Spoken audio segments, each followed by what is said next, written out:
ये जो बलात्कारी बैठे हैं हरियाणा का संदीप सिंह, खेल मंत्री संदीप सिंह, खट्टर सरकार उसका साथ दे रही है। और महिला कोच जिसने आरोप लगा था संदीप सिंह पे, उसको दर दर की ठोकरें खा रही है। ये इनको जो मैं योगी सरकार से पूछना चाहती हूँ, गरीबों के तो बहुत घर तोड़े हैं योगी सरकार, कभी आप आरोपियों का घर को भी तो बुलडोजर चला के दिखाइए। तोड़ दीजिए ब्रिजभूषण का घर जिसने खिलाड़ी बेटियों का शोषण किया। है हिम्मत योगी सरकार में वो माफिया, वो बाहुबली के घर के ऊपर बुलडोजर चलाने की, या सिर्फ गरीब के घर के ऊपर ही बुलडोजर चलाओगे तुम? इतना ना सताए गरीबों को। आज आप कुर्सी में बैठे हो, एक दिन आप कुर्सी से भी हटेंगे और वो दिन दूर नहीं जब आपके घरों के ऊपर भी बुलडोजर चलेगा। ये अपना घर तो बसा ना सके, लेकिन दूसरों का घर इन्होंने उजाड़ने में एक मिनट नहीं लगाते। अरे घर अकेला मिट्टी से, ईंटों से, सीमेंट से नहीं बनता। एक एक तिनका जोड़ के अपने सपनों को संजो के घर बनाया जाता है। वहां माताएं बहनें रोती रहती हैं और ये एक मिनट नहीं लेते किसी का घर उजाड़ने में। अरे हम तो चिड़िया का घोंसला होता है तब भी वहां हम खेत किसान उतनी फसल छोड़ देता है। अरे उसमें उसके अंडे हैं चिड़िया के, उसमें पक्षी बैठा हुआ है। और ये लोग इंसानों को जिंदा घरों में जला देते हैं। हिंदू राष्ट्र की बात करते हैं योगी सरकार।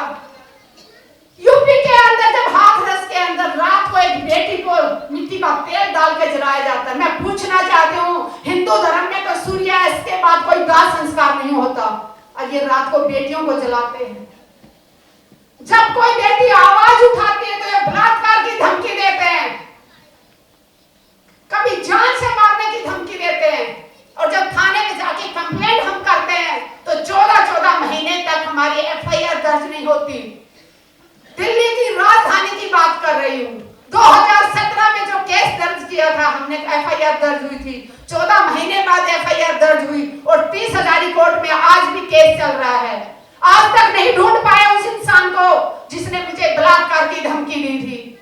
मैं एक किसान की बेटी हूँ और एक सैनिक की पत्नी हूँ, जिनकी धमकियों से डरने वाली नहीं हूँ।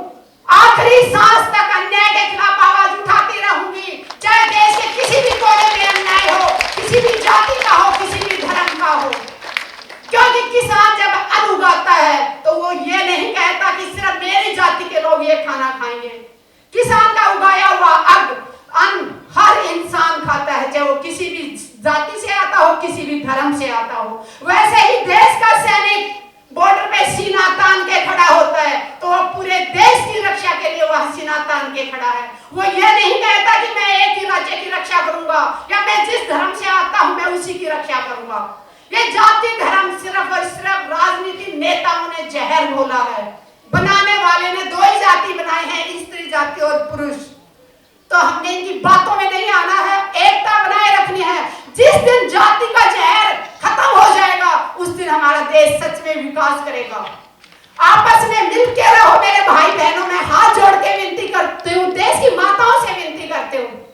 क्योंकि हमारे जो पढ़े लिखे बच्चे हैं वो जाति धर्म पे भरोसा नहीं करते, लेकिन मैं गाँव में देखती हूँ अभी भी वहां पे औरतें, आदमी इतना नहीं करते। आदमी तो कई बार मैंने देखा दारू पीते इकट्ठे बैठ के, वो नहीं देखते कि वो कौन सी जाति का कौन सी धर्म का। लेकिन महिलाएं अब भी कई घरों में जातियों में फर्क करती हैं, भेदभाव करती हैं।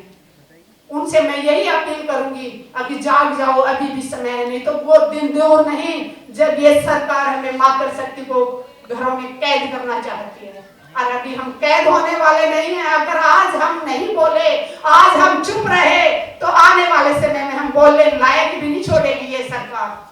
ये नंगी कर करके बेटियों को घुमा रहे हैं, उसके बाद देश का मुखिया चुप है तो हम क्या समझें? ये महिलाओं का साथ नहीं है सरकार, ये अपराधियों के साथ खड़ी है। मैं यही कहूंगी कि नारी शक्ति को अभी दबाया नहीं जा सकता। जितना भी चाहे जोर लगा ले भारत सरकार, ये नारी झुकने वाली नहीं है, ना डरने वाली है, ना झुकने वाली हो, ना बिकने वाली है। जिन्होंने सोचा था कि महिलाएं सिर्फ 4 दीवारी के अंदर रहें, इनके घरों में महिलाएं नहीं हैं, तो एक दूसरों की महिलाओं को दबाने की कोशिश कर रहे हैं। किसान आंदोलन में भी मोदी सरकार ने कहा था महिलाओं और बच्चों को घर चले जाना चाहिए, तब भी महिलाओं ने कहा था कि मातृ शक्ति कमजोर नहीं है। अरे जिस माँ के पेट से पैदा होने वाले वीर बन जाते हैं, बहादुर होते हैं, तो उसको जन्म देने वाली को ये समाज कमजोर कैसे समझता है? नारी कोमल जरूर है, कमजोर नहीं है। मोदी सरकार कहती है कि हम महिलाओं को देवी का रूप मानते हैं। प्रधानमंत्री जी, हम महिलाएं हैं, हमें महिलाएं रहने दीजिए। हमें देवी नहीं बनना है, हमें पत्थर की मूर्ति नहीं बनना है। हमें महिला रहने दीजिए और अपने बराबर का अधिकार लेने दीजिए। मैं सारी मातृ शक्ति को सैल्यूट करती हूँ जो देश के कोने कोने से यहाँ पे आई है। आज यहाँ पे आया हुआ हर वो नागरिक क्रांतिकारी है, एक योद्धा है जो इस तानाशाही सरकार से डरने वाला नहीं है। और जो ये आरक्षण के नाम पे देश की महिलाओं को बेवकूफ बनाने की कोशिश कर रहे हैं, मेरी बहनों, ये हमें आरक्षण देना नहीं चाहते। 2014 से ये सत्ता में बैठे हुए हैं। जहां जहां इलेक्शन लड़ी है बीजेपी पार्टी, कितनी मातृ शक्ति को इन्होंने टिकट दी है? पूछना अपने अपने राज्यों में, अपने अपने हल्के में कितनी मातृ शक्ति को इन्होंने टिकट दी। किसने रोका था इनको? 50% टिकट देते महिलाओं को। अभी लोकसभा चुनाव आने वाले हैं। मैं चाहती हूँ कि प्रधानमंत्री जी बीजेपी सरकार से 50% महिलाओं को इलेक्शन में उतारें, तब जाने कि वो महिलाओं का सम्मान करते हैं। ये महिलाओं का सम्मान करने वाली पार्टी नहीं है, ये महिलाओं का अपमान करने वाली पार्टी है। ये वो पार्टी है जो बलात्कारियों को जेल से छुड़ाती है। बिल्किस बानो के आरोपियों को छुड़ाया, उनको लड्डू खिलाया, उनके माला डाली गई। उसी का नतीजा है कि हमारे मणिपुर में हमारी बहनों को नंगा करके घुमाया गया। उसके बाद भी देश का मुखिया चुप बैठा हुआ है। पहलवान बेटियों को घसीटा गया, उसके बाद भी प्रधानमंत्री जी ने चुप्पी नहीं तोड़ी। अभी कुछ दिन पहले उज्जैन में हमारी छोटी सी बच्ची को कैसे रोडों पे नंगी घूम रही थी। अरे हर रोज जो एक अखबारों में आती थी, आज यहाँ चोरी हो गई, आज यहाँ हो गई। अभी तो बलात्कार की हर रोज खबरें आ रही हैं, हर रोज। मतलब है कि नई बात नहीं लग रही, ऐसी एक आम बात हो गई कि जैसे कोई नया काम नहीं हुआ, ये तो रोज ही का होता आ रहा है। मेरी बहनों, हमें जगना होगा। आज आप यहाँ पे बैठी हो तो सावित्री बाई फुले ने कितना अपमान सहा था हमारे लिए कि हमारी बहनें पढ़े। उन्होंने कितना अपमान सह के हमारे मातृ शक्ति के लिए आवाज उठाई थी। तो आज हम इधर हजारों की संख्या में बहनें बैठी हैं, और ये हजारों बहनें जब आवाज उठाएंगी तो आने वाले समय में लाखों बहनें ऐसे बैठी होंगी, लाखों बहनें। तो इसलिए मैं यही कहना चाहूंगी, ये सरकार हमेशा जाति धर्म में बांटने की कोशिश करती है। हिंदू मुस्लिम बहुत कर लिया, लोग जागने लगे तो अभी एक नई चीज लेके आ रहे हैं, जातियों में बांटना शुरू किया था।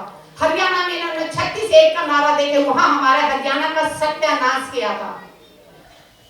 और आज जो क्रांतिकारी महिलाएं यहाँ पे आई हैं, सच में दिल खुश हो जाता। मेरी बहनें, मैंने देखा आसाम की बहनें बैठी हुई हैं, मेखला पहने हैं, तो ड्रेस से पहचान रहे हैं कि कौन बंगाल से आया है, कौन केरला से आया है। बहुत खुशी होती है कि बहनें जाग गई हैं, तभी तो इतना दूर से चल के यहाँ पे आई हैं। किसान आंदोलन अगर जीता था तो मातृ शक्ति के कारण जीता था। मैं ये खुल के कहूंगी, भले पुरुषों को खराब लगे। अगर महिलाएं साथ नहीं होती तो किसान आंदोलन को बदनाम करने के लिए सरकार ने तरह तरह के हथकंडे अपनाए थे। कभी वहां पे कुछ ऐसी लड़कियों को, महिलाओं को भेजा गया था ताकि उनको बलात्कार के आरोप लगा के आंदोलन खत्म किया जाए। तो इसलिए टाइम हो गया है। मैं यही कहना चाहूंगी कि एकता बनाए रखें। ना हिंदू बनो, ना मुसलमान बनो, ना